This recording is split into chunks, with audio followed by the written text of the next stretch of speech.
Sou caminhoneiro e já exerço essa profissão há vários anos. Como é de se esperar, nós não estamos isentos de viver situações paranormais e hoje vou compartilhar apenas uma, entre muitas que já me aconteceram. Aqui vai a história.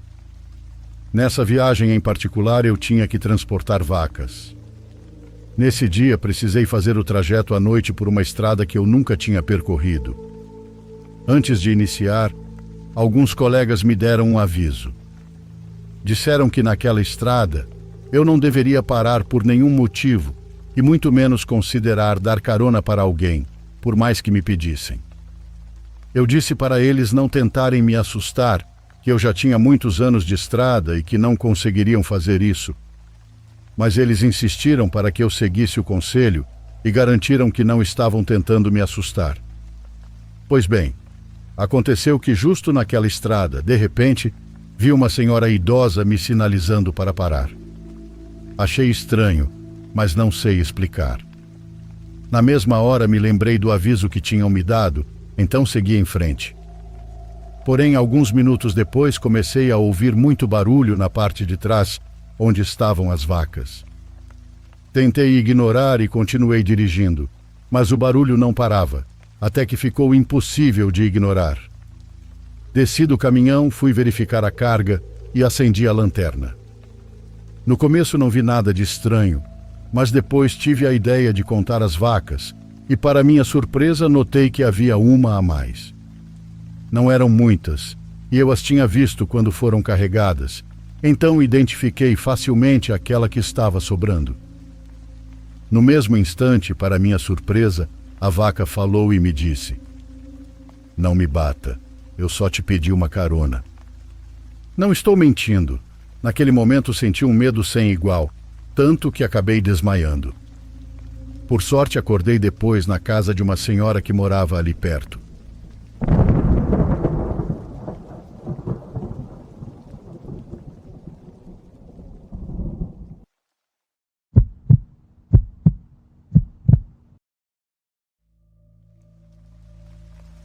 Meu nome é Reinalda e tenho 35 anos. Sempre fui uma mulher tranquila e não sou de muitas amizades. Acho que por isso a fé se encaixou tão bem em mim. É um espaço onde eu posso guardar silêncio e ainda assim sentir companhia. Me aproximei mais da religião quando minha mãe perdeu a vida. Nesse dia, uma parte de mim partiu junto. A oração me deu um ponto onde me apoiar. Não foi uma solução imediata, mas era algo que eu podia repetir todas as noites. Algo que me acalmava e me dava força para levantar no dia seguinte. Nunca me casei. Simplesmente não me imaginei dentro de um casamento, e meus sobrinhos eram mais do que suficientes. Sobretudo minha sobrinha Yasmin. Era uma menina doce, de sorriso tranquilo. Seus olhos sempre tentavam entender o que acontecia ao redor. Era muito nobre e sensível. Às vezes chegava correndo, me abraçava e contava o que tinha feito na escola. Seu irmão Ronaldo era diferente. Ele tinha 11 quando tudo começou. Era mais sério e apegado ao meu irmão. Eu o amava igualmente, embora nunca tenha se aproximado de mim com a mesma confiança que Yasmin tinha. Quando completei 30 anos, comecei a dar aulas de catecismo aos sábados. No começo pensei que seria algo temporário, mas gostei muito. Me fazia sentir útil. Compartilhava o que eu havia aprendido desde criança. Eu via como as crianças se acalmavam quando conseguiam compreender algo ou quando me contavam algo que tinha acontecido em suas casas. Esse trabalho me fez sentir que eu tinha um lugar. Pedi ao meu irmão que deixasse levar Yasmin comigo. Ela demonstrava interesse e escutava com atenção. Meu irmão hesitou. Dizia que não queria colocá-la tão nova dentro da religião, então eu respeitei. Pensei que com o tempo ele mudaria de opinião. Quando ela completou 10 anos, aconteceu a tragédia. Minha cunhada faleceu de um ataque cardíaco. Foi algo repentino, ninguém esperava. Havíamos tomado café da manhã juntas alguns dias antes. O golpe foi muito duro para todos, mas para Yasmin foi diferente. Eu vi isso no olhar dela quando a levaram para casa. Era uma tristeza que atravessava tudo. Não havia forma de escondê-la. Eu sei o que é perder uma mãe. Eu sei como as noites podem se tornar eternas. Por isso fiquei com a menina desde o primeiro dia. Falei com ela suavemente e a deixei chorar o quanto precisasse. Dormi na casa dela várias vezes, pois queria que ela sentisse que não estava sozinha. A avó materna quis ajudar, mas vivia em outra remenda, então não podia vir com frequência. A distância complicava tudo, e os horários também não ajudavam. Yasmin ficava comigo quando podia, e às vezes passava um fim de semana inteiro. 6 meses depois, meu irmão começou a procurar uma parceira. Eu disse que não era o momento. Pedi que esperasse, que deixasse seus filhos sentirem e acomodarem sua dor. Ele não me escutou. Nunca gostou de estar sozinho. Nunca soube como fazer isso. A Ronaldo não parecia afetar tanto, pois ele seguia o pai para todos os lugares. Nessa época, pedi novamente permissão para colocar minha sobrinha no catecismo. Meu irmão me disse que sim, pois estava ocupado com sua nova vida. Pensei que seria bom para ela. Pensei que a ajudaria a entender sua dor e a se sentir acompanhada. 2 meses depois que Yasmin começou o catecismo, notei as primeiras mudanças. Eram detalhes pequenos, mas me deixavam inquieta. Os sábados continuavam iguais. Ela me ajudava a preparar as coisas, arrumava as cadeiras e gostava de se sentir parte de tudo. Também me acompanhava aos rezos. Decorava cada linha e nunca demonstrava cansaço. Eu tentava fazer com que cada aula deixasse uma lição, então falava sobre como tudo acontece por um motivo. Dizia em direção a ela que as pessoas que nos deixam estão em um lugar melhor. Por essa época, minha sobrinha começou a sentir muita sede durante a noite. Me chamou a atenção porque ela nunca tinha sido assim. Eu acordava com o barulho na cozinha e ouvia o jato de água. Depois abria a porta e a encontrava com um copo na mão. Ela me dizia que só queria água, mas algo em sua expressão não me deixava tranquila. Deixei uma jarra ao lado da cama pensando que isso resolveria tudo. Pouco depois começaram os pesadelos. Yasmin me contava que via a sombra de uma mulher e dizia que não conseguia enxergá-la direito. Falava que estava ao lado da cama e a silhueta apenas ficava ali. Não falava. Eu tentei não me preocupar. Pensei que era parte do luto por perder a mãe. Talvez sua mente estivesse repetindo uma lembrança. Com o passar dos dias, a imagem mudou. A menina dizia que já não parecia uma mulher, que era um homem com peruca, como se quisesse imitar sua mãe. Quando ouvi isso, senti algo no estômago. Não soube por quê, mas essa ideia me pareceu muito estranha. Muito fora do comum. Também dizia que ele tinha o rosto pintado, como se alguém tivesse tentado copiar um sorriso. Me custava imaginar algo assim. Não entendia como uma criança podia pensar em uma figura tão estranha e muito menos associá-la à imagem da mãe. O pior era o que esse sujeito dizia nos sonhos. Segundo ela, ele pedia que brincasse, que não se afastasse e que o escutasse. Dizia que sua voz não era forte, era suave. Yasmin insistia que não sentia medo, mas sentia uma sensação estranha. Dizia que aquilo a deixava inquieta e que algo não estava certo. Minha sobrinha sabia que não era sua mãe, mas mesmo assim aquele ser se aproximava da cama. Eu não sabia como reagir e não queria colocar ideias que não existiam. Também não queria ignorar o que estava acontecendo. Pedia que ela tivesse fé em Deus, então sentava com ela todas as noites para rezar. Achava que fazer isso juntas poderia protegê-la. Recordei de meus próprios sonhos depois de perder a minha. Eu também ouvia sua voz às vezes, algo que o coração faz para não quebrar.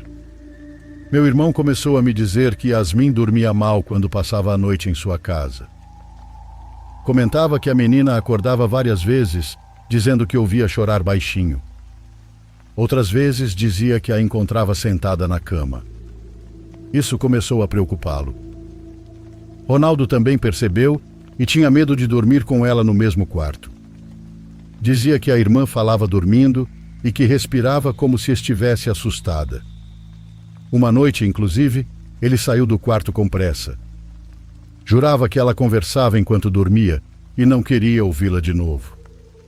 Meu irmão pensou que eu estava confundindo a menina com tantas coisas do catecismo.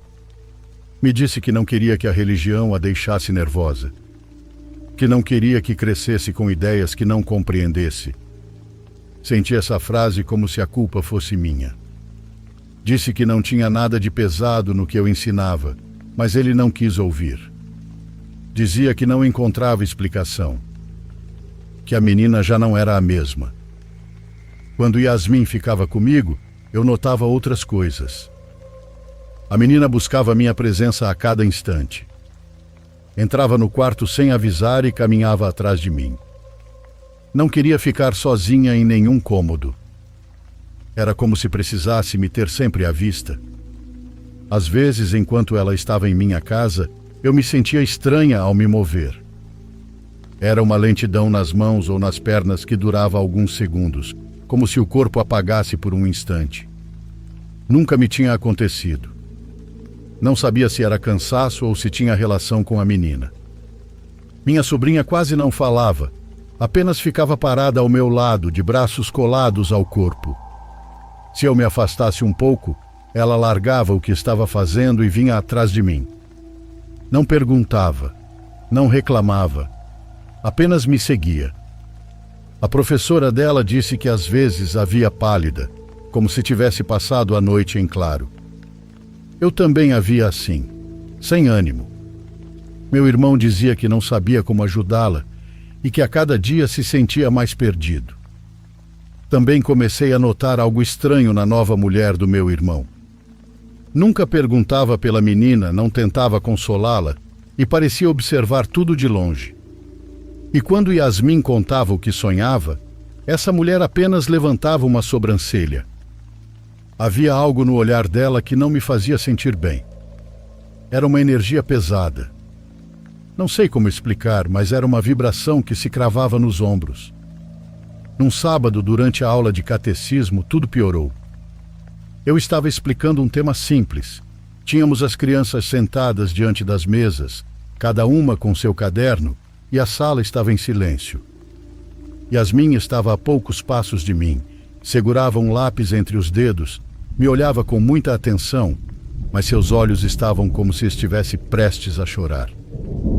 De um momento para outro, levou a mão à boca e pensei que fosse bocejar, mas seu rosto mudou. Ficou branco. Ela tentou se levantar, mas não conseguiu. E antes que eu pudesse me aproximar, ela vomitou na frente de todos. As crianças se afastaram imediatamente e outras ficaram paralisadas. Ela começou a chorar e mal conseguia respirar. A abracei rapidamente e senti como ela se agarrava à minha blusa com as duas mãos. Seu rosto estava cheio de lágrimas e tremia sem controle. A levei ao banheiro e ela repetia entre soluços que sentia saudade da mãe, que queria vê-la.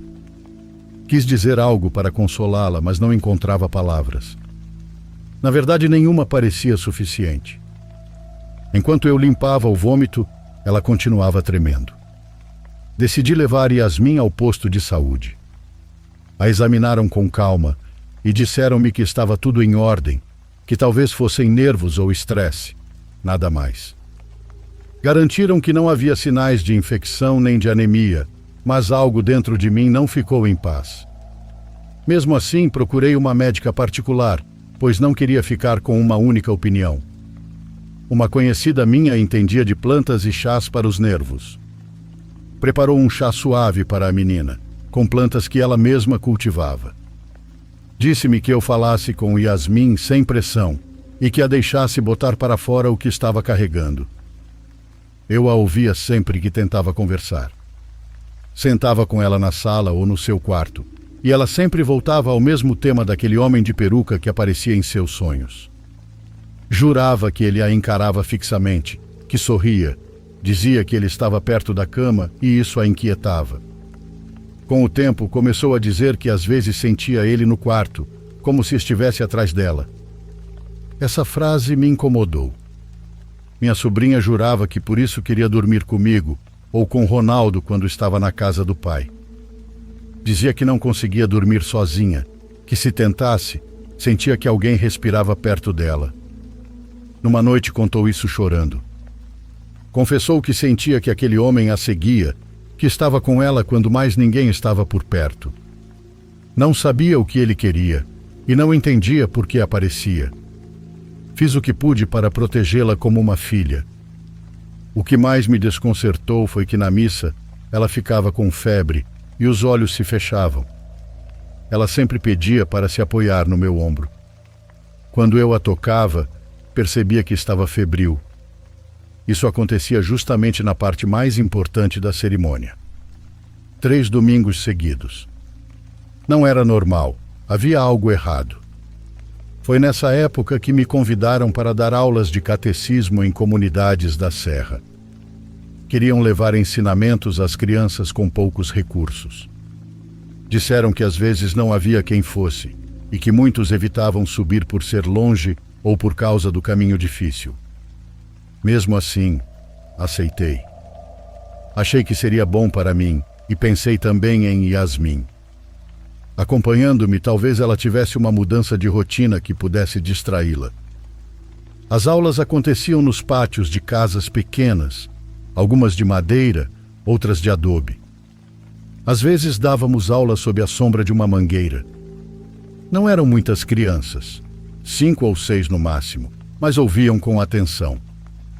Um senhor chamado Teodoro nos levava em sua caminhonete velha, com a pintura toda riscada. Ele sempre nos esperava com o motor ligado. A primeira visita pareceu ajudar Yasmin. Ela observava os morros altos, as casas pequenas e as galinhas correndo. Tudo parecia chamá-la. As pessoas nos falaram de um poço no rio e disseram que poderíamos nos refrescar ali.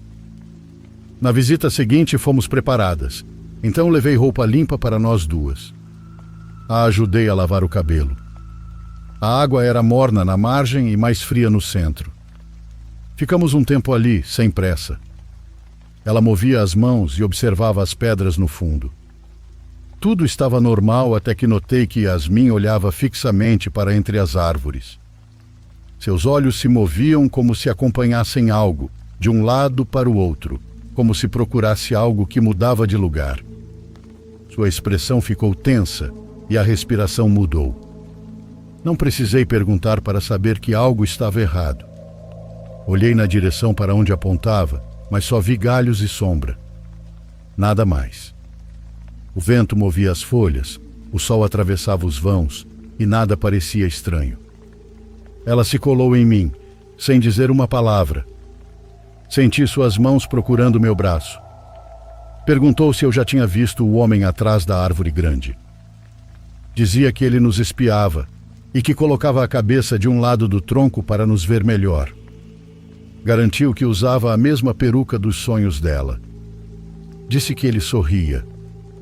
Eu não vi nenhuma sombra com forma humana. Saímos da água e a coloquei à minha frente com as mãos sobre seus ombros. O corpo dela estava rígido, como se segurasse o choro. Seus passos eram curtos, como se evitasse olhar para trás. Repetia em voz baixa que ele ainda nos observava, mas juro que não havia nada atrás de nós. Só queria chegar à caminhonete e afastá-la do rio. Contei tudo ao meu irmão. Nós dois concordamos em buscar ajuda profissional, pois não queríamos que a menina carregasse aquilo sozinha. O problema era que no povoado não havia psicóloga. No posto de saúde disseram que talvez viesse uma em alguns meses. Não garantiam data. Não sabiam se seria fixa ou apenas temporária. Pensamos em levá-la ao município, onde havia mais opções. Mas entre o trabalho, a escola, as tarefas e minhas viagens à serra, fomos adiando. Enquanto isso, tentei fazê-la conviver mais. Na escola tinha 2 amigas, mas fora dali quase não falava com ninguém. Não brincava com os vizinhos e não saía quando ouvia vozes. Nas comunidades que visitávamos havia meninas da idade dela. Eu a incentivava a brincar depois das aulas. Levava folhas para colorir, cordas para pular, pois queria que ela se enturmasse. Às vezes parecia interessada nas brincadeiras de boneca, mas ficava sempre ao meu lado, sem dar o passo final. Um dia, visitamos uma comunidade mais acima na serra. As meninas de lá eram simpáticas. Assim que nos viram, convidaram Yasmin para brincar de pega-pega. Achei que seria bom para ela. Uma brincadeira simples, sem nada que pudesse assustá-la. Minha sobrinha deu alguns passos em direção a elas e eu as deixei brincando. Fiquei conversando com uma mulher mais velha do rancho. Confiei que ela estava bem e não imaginei que algo pudesse acontecer num lugar tão pequeno. Depois de um tempo, as duas meninas voltaram correndo. Disseram que não encontravam Yasmin em lugar nenhum. Pensaram que ela estivesse escondida, mas já tinham procurado atrás da casa e atrás da grande árvore perto do curral. Ela não estava. Achei que fosse parte da brincadeira, mas o rosto delas me fez duvidar. Começamos a procurá-la. Revistamos casas, pátios e currais. Chamávamos seu nome por toda parte. Algumas senhoras largaram o que estavam fazendo e vieram ajudar. Os homens procuraram atrás da roça de milho e pelos caminhos mais fechados. Mas ninguém a tinha visto. Ninguém sabia para onde ela havia ido. Eu não entendia como uma menina podia desaparecer tão rápido num lugar tão pequeno. Caminhei com o coração acelerado, as mãos geladas e os joelhos tremendo. Gritava seu nome repetidas vezes. Quase uma hora passou sem um único sinal e as pessoas começaram a se preocupar de verdade. Na comunidade ninguém conhecia alguém que pudesse lhe fazer mal. Não havia homens estranhos, não havia visitantes e era um lugar onde todos se conheciam. Depois de 2 horas alguém a encontrou. Todos corremos em direção à voz. Ela estava entre árvores, a vários quilômetros do povoado, do outro lado do rio. Ninguém entendia como havia atravessado. Era um caminho difícil até para adultos. Yasmin estava coberta de terra, o cabelo embaraçado e com folhas grudadas na roupa. Tremia feito vara verde. Quando a trouxeram de volta, ela mal conseguia falar. A respiração era curta, como se tivesse corrido muito. Não deixava nem as senhoras que queriam lhe dar água se aproximar. Só me queria ao lado. Quando me viu, agarrou meu braço com força. Seus olhos estavam muito abertos e tremia tanto que os dentes batiam. Parecia perdida. Repetia que um homem estava seguindo ela. Dizia que era alto, branco, com as mãos tortas e as pernas arqueadas. Ninguém conhecia alguém assim. As pessoas se entreolhavam, confusas. Tentei falar com as meninas que brincavam com ela, perguntando para onde ela tinha ido. Responderam que apenas se perdeu entre as árvores ou pensaram que estivesse escondida atrás da casa. Nada fazia sentido. Era como se o lugar a tivesse engolido. Depois desse dia, tudo desandou. A vida da minha sobrinha tomou um rumo grotesco. Meu irmão não reagiu bem ao que aconteceu na serra. Assim que contei, sua expressão mudou. Passou da preocupação para a irritação em segundos. Reclamou que eu havia descuidado da menina. Disse que nunca deveria tê-la deixado sozinha. Senti que ele não ouviu nada do que eu expliquei. Só pensava que a tínhamos perdido por quase 2 horas. Confessou que sua nova esposa já havia alertado. Segundo ela, eu exagerava tudo.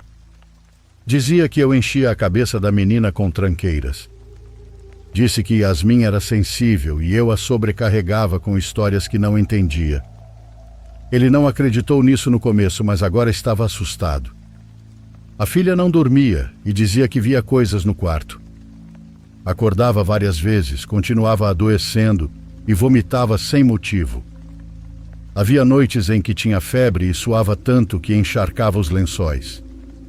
Me ligavam e eu ia cuidar dela quando podia.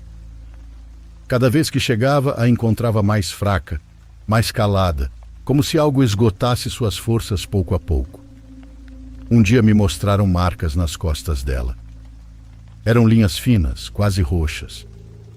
Ninguém sabia de onde tinham surgido. Meu irmão não disse nada, só olhou aquelas marcas por alguns segundos, depois passou a mão no rosto. Parecia exausto. Depois disso, decidiu que Yasmin não podia mais dormir na minha casa. Disse que era melhor tê-la sob o próprio teto. Aquilo doeu porque eu sabia que ela encontrava mais calma comigo, mas não pude discutir. Cada vez que eu ia visitá-los, a nova mulher me recebia de cara fechada. Não dizia nada, mas o olhar bastava. Era como se me culpasse por tudo. Abria a porta sem cumprimentar, cruzava os braços quando eu entrava e parecia irritada só de me ver. Minha sobrinha piorou tanto que parou de ir à escola. As pernas já não a sustentavam e às vezes se apoiava nas paredes para seguir. Surgiram olheiras profundas sob seus olhos, como se passasse semanas sem dormir. Havia momentos em que parecia tentar falar. Abriu um pouco a boca, movia a língua, mas não dizia nada. Como se algo a impedisse. Como se tivesse medo de que sua voz chamasse a atenção daquilo que a seguia. Perdeu o apetite e mal comia.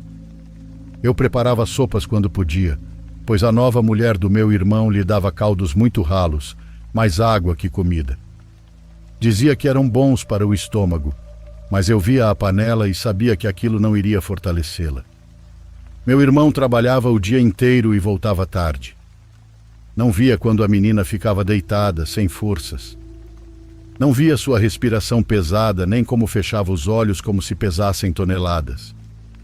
Vou ser sincera, cheguei a pensar que aquela mulher estava dando algo para ela de propósito. Não queria admitir, mas a ideia me atravessou.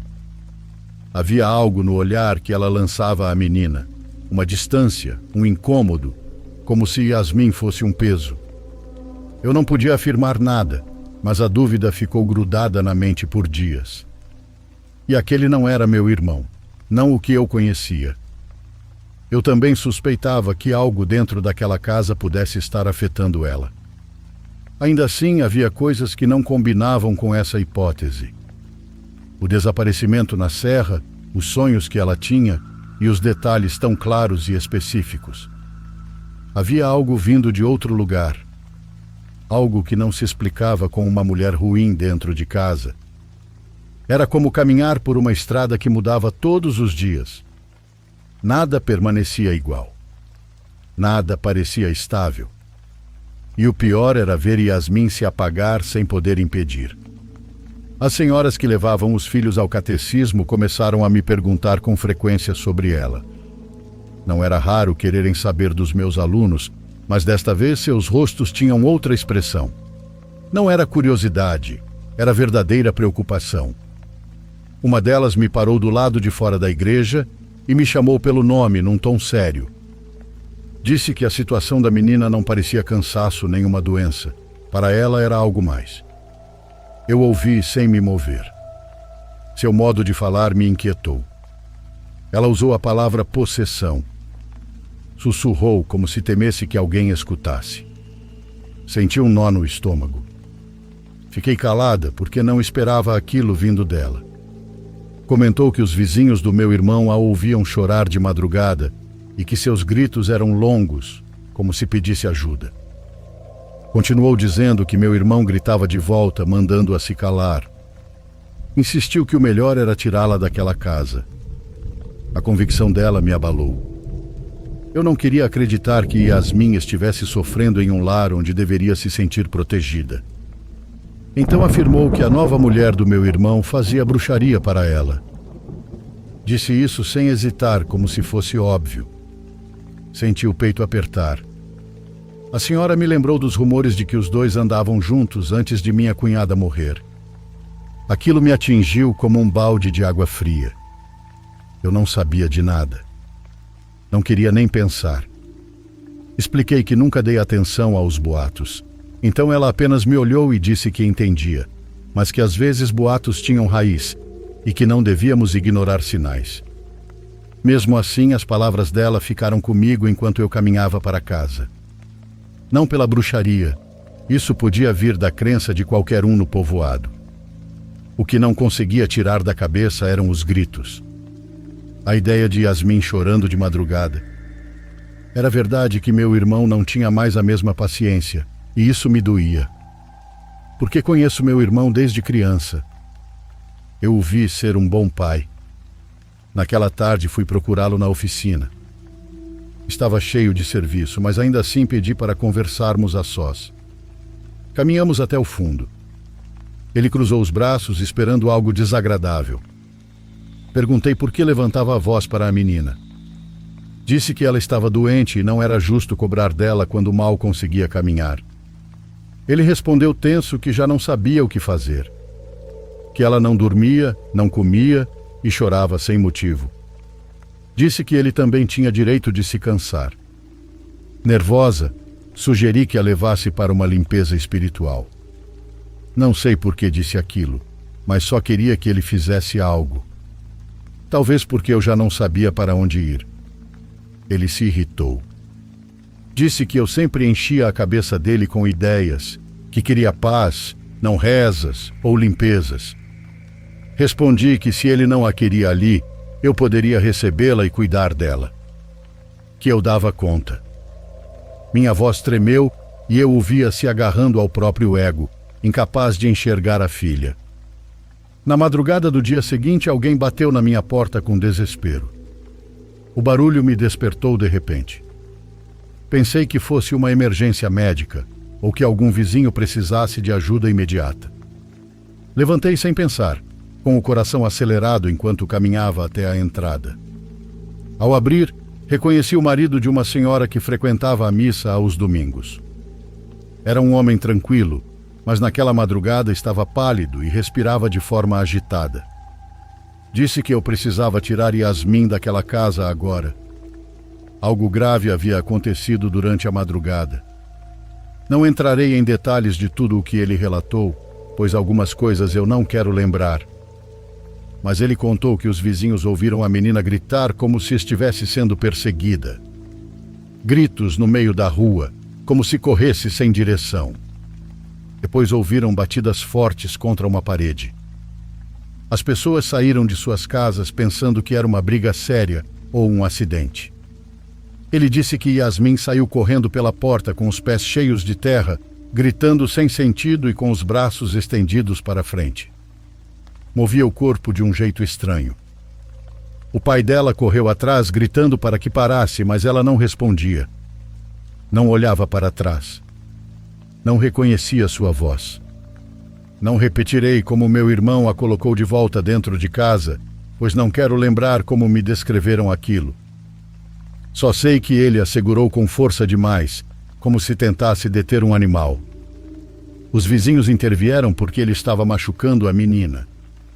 Gritaram seu nome e puxaram-no pelos braços. Um ficou entre os dois, outro pegou a menina e a cobriu com uma coberta. A levaram para a casa de uma família conhecida entre a gente. Não quiseram deixá-la sozinha por um minuto. Trancaram a porta e disseram que temiam que meu irmão voltasse enquanto ainda estivesse fora de si. Contaram também que a nova mulher não saiu para ajudar em nenhum momento, só ficou parada na porta, olhando a cena sem se mover, sem tentar impedir nada. Corri até lá com lágrimas nos olhos. Ao entrar, encontrei Yasmin sentada numa cadeira, olhando para lugar nenhum. A pele estava colada aos ossos do rosto, os lábios partidos e as mãos frias. Um dos olhos ficava totalmente branco por alguns segundos, depois voltava ao normal e logo tornava a ficar branco. Era como se a pupila desaparecesse. Ela fazia um som estranho ao respirar, como se algo atrapalhasse sua garganta. Eu a abracei, mas ela não reagiu. Parecia presa em um ponto fixo à frente, como se a mente estivesse longe do corpo. A apoiei no meu peito, falei com calma e toquei seu cabelo. Nada a tirava daquele estado. Apenas respirava de forma irregular, como se cada inspiração custasse esforço. Disseram para eu não deixar meu irmão se aproximar. Tinham o visto fora de si, gritando coisas sem sentido quando a menina saiu correndo. Também quiseram levar Ronaldo, mas ele decidiu ficar com o pai. Disse que não o deixaria sozinho. Era só uma criança, mas tomou uma decisão que não conseguimos mudar. Eu fiquei ao lado de Yasmin sem saber por onde começar e sem imaginar que o pior ainda viria. Durante aquela semana, várias pessoas da comunidade foram à minha casa. Algumas levavam comida, outras frutas, suco e pão. Tudo para a menina. Eu agradecia cada gesto, pois sentia que não estava sozinha. Algumas mulheres levaram orações escritas em papel, escapulários e velas bentas. Quase todas murmuravam a mesma coisa. Diziam que Yasmin estava possuída. Falavam sem rodeios, como se o caso já estivesse confirmado. Eu preferia acreditar que fosse um transtorno, um trauma ou algo explicável. Mas o povo só batia nessa tecla. Quanto mais gente chegava, mais esse termo se repetia. Também ouvi quem dizia que a nova mulher do meu irmão havia dado algo para deixar a menina daquele jeito. Falavam com uma segurança que me assustava. Afirmavam que ela sabia usar coisas estranhas e que conversava com uma senhora de outro lugar que fazia trabalhos. O padre da paróquia veio 2 vezes. Entrou com calma, sentou ao lado da menina e rezou por longo tempo com firmeza. Colocou água benta na testa dela. Ela tremeu e a respiração acelerou. A temperatura subiu em poucos segundos. O que mais me desconcertou foi que meu irmão não apareceu nenhuma vez para vê-la. Nenhum dia e nenhuma hora. Nada. Era sua filha, então eu não entendia como ele podia ficar longe. Comecei a duvidar de mim mesma. Já não confiava nos meus pensamentos e sentia tudo escapar das minhas mãos. As pessoas falavam demais. Eu recebia versões diferentes da mesma história, então já não sabia no que acreditar. Uma senhora me garantiu que a morte da minha cunhada não foi natural. Disse isso com os olhos muito abertos, como se quisesse que eu enxergasse algo. Jurou que tinham feito algo contra ela e que sabia disso desde antes. E embora eu não quisesse acreditar, a dúvida cravou-se em mim. Eu chorava na cozinha, na sala e sozinha no banheiro. Não conseguia me sustentar. Cada dia parecia mais longo. Eu limpava as marcas no corpo da minha sobrinha com cuidado, pois surgiam sem explicação. Às vezes eu a deixava descansar por minutos, ia preparar chá ou buscar uma coberta. Enquanto atravessava o corredor, ouvia uma risada vindo do quarto. Uma risada lenta, baixinha, como se alguém estivesse brincando com ela. Mas ao entrar encontrava a menina dormindo, quieta, respirando tranquila. Aquela risada tirava meu sono. Não soava como ela, e embora durasse poucos segundos, era suficiente para meu coração apertar a noite inteira. Um médico do município veio examiná-la.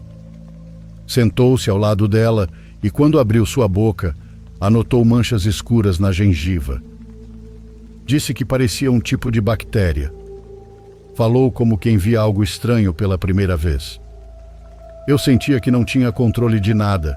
Tudo avançava rápido demais e eu não podia impedir. Só podia ficar perto dela e esperar amanhecer. Numa manhã bateram na porta. Era cedo e ao abrir encontrei uma senhora de uma comunidade onde eu havia dado aulas meses antes. Devia ter uns 60 anos. Postura firme, expressão séria, mas havia algo no seu olhar que me trouxe um pouco de calma. Ela disse que tinham ouvido falar da saúde da Yasmin. No rancho estavam preocupados e algumas pessoas a lembraram das visitas que fizemos. Tinham visto a menina feliz e agora queriam saber se ela estava bem. Perguntou se podia vê-la. Primeiro pediu minha permissão. Não queria ultrapassar limites nem ofender ninguém. Foi tão cuidadosa que confiei em suas palavras. Explicou que não trabalhava com santos nem devoções conhecidas, Seu jeito era diferente. Não usava palavras da igreja nem os símbolos que eu conhecia. Disse que trabalhava com seres da mata, presenças antigas, forças que estão aqui desde antes de nós.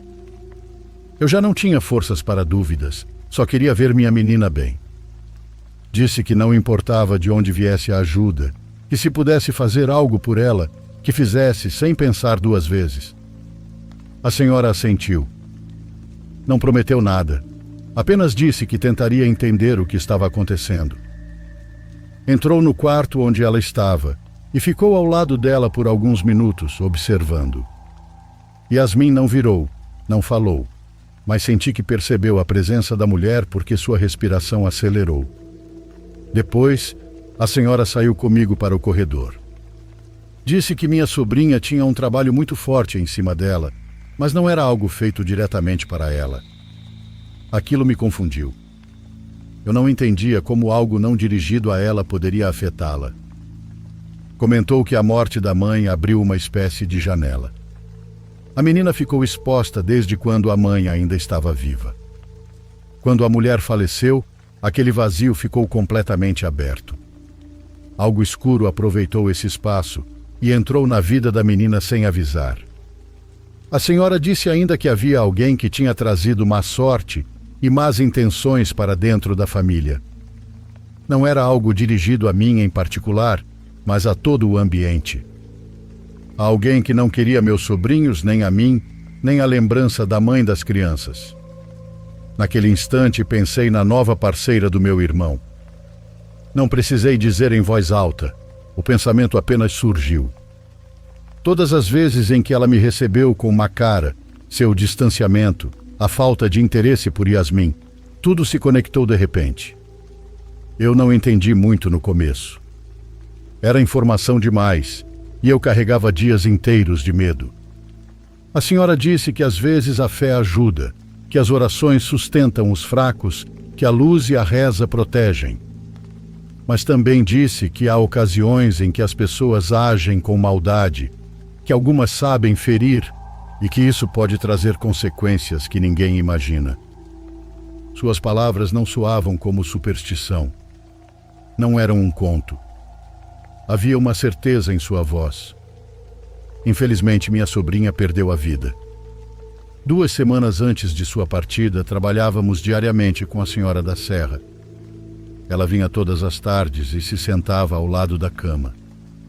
Sua presença me amparava, mas também me assustava imaginar o que ela sentia ao olhar para a menina.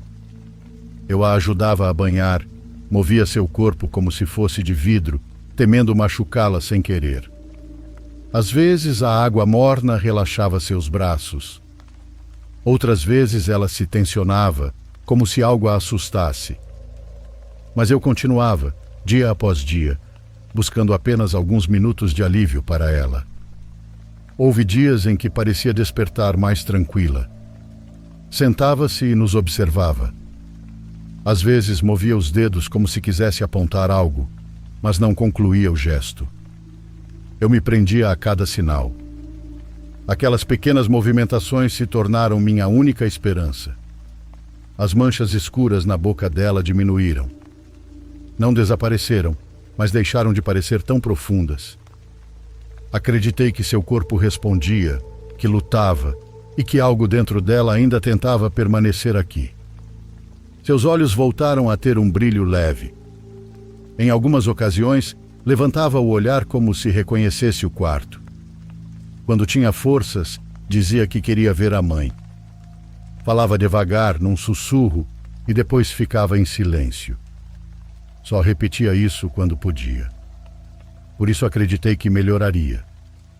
Me agarrei a essa ideia, que a senhora da Serra conseguiria curar ela. Numa noite me deitei ao lado dela. Já não podia deixá-la sozinha nem por um segundo.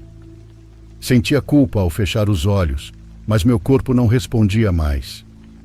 Me recostei devagar, a abracei e os olhos se fecharam. Não sei quanto tempo passou. Talvez segundos, talvez a madrugada inteira. Quando acordei, ela estava quieta. Levantei num salto, coloquei a mão em seu peito e a movi. Havia vômito por toda parte. A tomei nos braços, limpei sua boca e ela não respondeu. Não sei quantas vezes tentei fazê-la reagir. Perdi a conta. Ela já tinha partido. Meus gritos ecoaram pela vizinhança. Não consegui contê-los. Os vizinhos chegaram correndo e abriram a porta sem perguntar. Falavam comigo, procuravam me acalmar, mas eu já segurava seu corpo sem vida, com a cabeça apoiada no meu peito. Nunca senti dor igual. Era como se alguém tivesse me esvaziado por dentro. Eu pensei que tudo iria melhorar, que ainda havia tempo e que tudo poderia mudar a qualquer momento. Mas não foi assim. Deus levou minha menina. Não consegui dizer mais nada. Não consegui pôr em palavras. Fiquei ali, segurando a criança que cuidei, que amei e que tentei proteger com tudo o que tinha. E naquele instante entendi que aquilo que a acompanhou durante meses não tinha ido embora. Apenas esperou o momento certo e a levou. Essa foi a fase mais escura da minha vida. Eu não tinha forças nem para abrir as cortinas da casa. Os dias se misturavam, as horas passavam devagar e tudo parecia pesado. Custava respirar sem sentir dor. O rancor pelo meu irmão cresceu tanto que não consegui vê-lo durante o velório nem no enterro. Eu não suportava ouvir sua voz e nem sentir sua presença. Quando imaginava ele ao lado do caixão, me dava vontade de sair correndo. Dias depois, soube que ele dizia que tudo era culpa minha. Que eu influenciei a menina e que eu era a responsável. Uma vez eu o enfrentei. Disse chorando que aquela mulher o tinha sob algo escuro e que não era normal a forma como ele agia.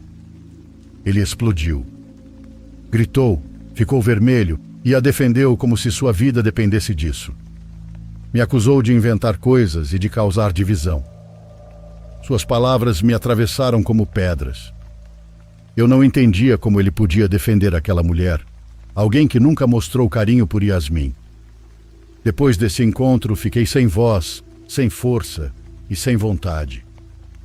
Só queria dormir e pedir à vida que cuidasse de minha sobrinha onde quer que estivesse. Fechava os olhos e a imaginava tranquila, sem medo, sem o peso que carregou por tanto tempo.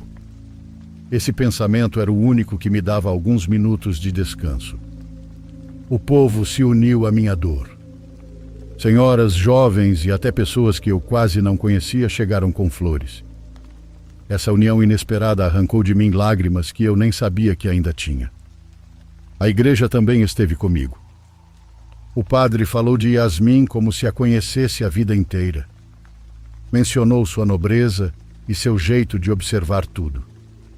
Eu ouvi da última fileira porque não consegui me aproximar mais. Suas palavras me aqueceram, mas por dentro eu estava vazia. Eu não pude salvá-la.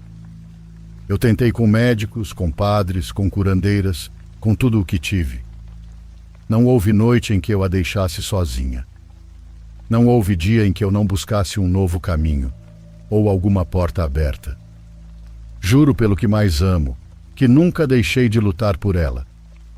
E mesmo que seu corpo já não esteja aqui, sua ausência me acompanha a cada passo. Muitos anos se passaram, e o tempo avançou sem pedir permissão. A vida seguiu, mas eu nunca voltei a ser a mesma. Meu irmão foi para o norte com a mulher. Foram sem avisar, só dizendo que buscavam uma vida nova. Lá tiveram 2 filhos. Também levaram meu sobrinho com eles. Não sei se foi decisão dele ou dela, mas nunca mais voltaram para cá. Eu fiquei aqui sem filhos e sem casamento. Continuei fazendo o que sempre soube, dar aulas de catecismo. De vez em quando sinto que minha sobrinha está comigo. Não de forma física, é uma sensação suave, como quando alguém se senta ao seu lado sem falar.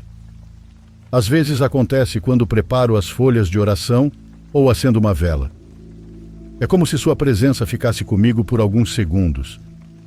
Sinto na mente e no coração, como uma companhia que não pesa. Espero que ela esteja com a mãe. Que ambas estejam tranquilas. que façam companhia uma à outra e que encontrem o descanso que aqui nunca tiveram. Às vezes imagino que caminham juntas por um lugar amplo e espero que um dia, quando Deus quiser, eu possa me reunir com elas. Não tenho pressa. Apenas confio que algum dia voltaremos a nos ver.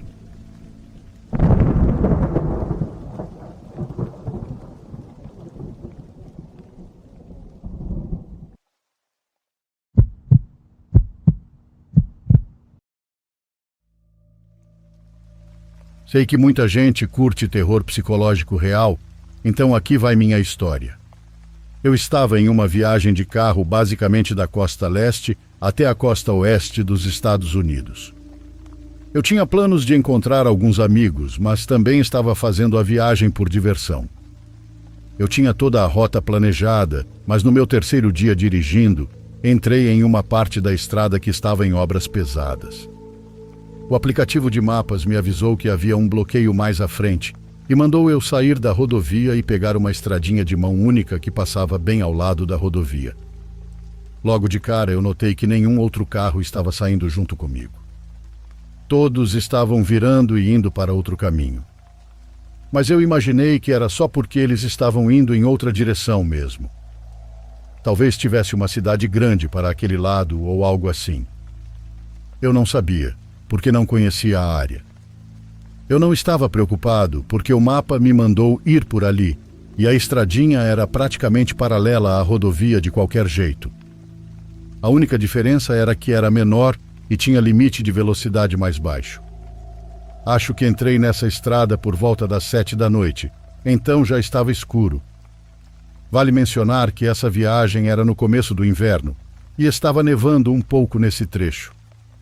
Enfim, conforme eu seguia cada vez mais por essa estrada, eu ficava mais ciente de como ela estava completamente vazia, e eventualmente ela começou a se afastar da rodovia e entrar no que parecia ser o nada. Eu não fazia ideia de onde aquilo estava me levando, mas o mapa dizia que eu ainda estava no caminho certo, e o tempo estimado para chegar ao meu destino parecia normal, então achei que estava tudo bem. Depois de pelo menos 1 hora, vi um aglomerado de luzes à distância. Parecia uma cidadezinha, o que era ótimo porque eu estava ficando sem gasolina. Alguns minutos depois, cheguei perto o suficiente para ver que aquele aglomerado de luzes era só umas 10 construções. Nenhuma delas tinha mais do que algumas pequenas luzes externas acesas. A cidadezinha parecia muito velha e decadente, e, sinceramente, deserta. Claro que havia algumas luzes acesas, mas algo estava errado no ar. Eu parei no posto de gasolina, só um pequeno prédio vazio na beirada da cidade. Havia uma luz piscando na cobertura e a bomba parecia estar funcionando, então eu desci do carro e comecei a abastecer. Estranhamente, havia outro carro no posto. Era um carro cinza pequeno parado na bomba do outro lado. Os vidros não eram escuros nem nada, então dava para ver claramente dentro.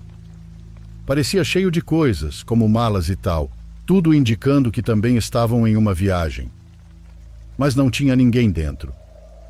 E também não tinha ninguém do lado de fora. Eu não fazia ideia de onde eles estavam, porque o prédio do posto estava claramente fechado e esse carro definitivamente não era daquela cidade. Parecia que eles só estavam de passagem. Eu comecei a me sentir ainda mais desconfortável. A cidade tinha uma energia muito estranha e estava um silêncio absurdo. Aquele silêncio morto me dava arrepios cada vez que eu olhava para a escuridão e para as ruas vazias. Para piorar, a gasolina estava abastecendo extremamente devagar. Levava 1 minuto inteiro para encher um copo, o que provavelmente nem seria o suficiente para chegar na próxima cidade, seja lá onde ela ficasse. E acho que foi depois de uns 2 minutos ali, esperando no breu silencioso, que ouvi um grito distante. Era uma voz masculina gritando por ajuda. Eu já estava tenso, e aquilo me fez pular para trás, batendo o ombro na bomba de gasolina. Eu olhei na direção de onde tinha vindo o grito, mas estava completamente escuro. Havia algo na voz que não soava certo. Eu dei alguns passos para longe do carro só para tentar ter uma visão melhor da área. Então o homem gritou de novo.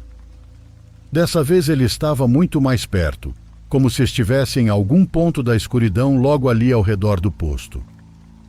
Eu fiquei olhando naquela direção por uns 20 segundos, ouvindo o silêncio estranho que veio depois da voz, quando um movimento na minha visão chamou minha atenção. Parecia alguém correndo na escuridão em direção à parte de trás do posto. E quase no mesmo instante em que vi isso, outra coisa se moveu em outro ponto escuro. Eu senti como se estivesse ficando louco, e meu instinto gritava para eu sair daquela cidade imediatamente. Eu comecei a tirar a bomba rapidamente. Enquanto fazia isso, ouvi várias pessoas correndo pela grama, logo fora do círculo de luz do posto. Corri para dentro do carro e foi aí que vários caras saíram da escuridão, claramente coordenados em seja lá qual plano eles tinham. Eles começaram a correr na minha direção justamente quando coloquei o carro em drive. Acelerei dali para fora e voltei direto para a estrada deserta. Eu fico pensando naquele carro vazio que estava lá, aparentemente em uma viagem igual. A pessoa que gritava por ajuda na escuridão teria sido atacada pelos mesmos homens que eu vi? Nem tinha delegacia naquela cidade, então, embora eu tenha feito um boletim, não faço ideia se eles sequer foram até lá olhar. Nunca recebi nenhuma atualização sobre o que realmente aconteceu naquela cidade.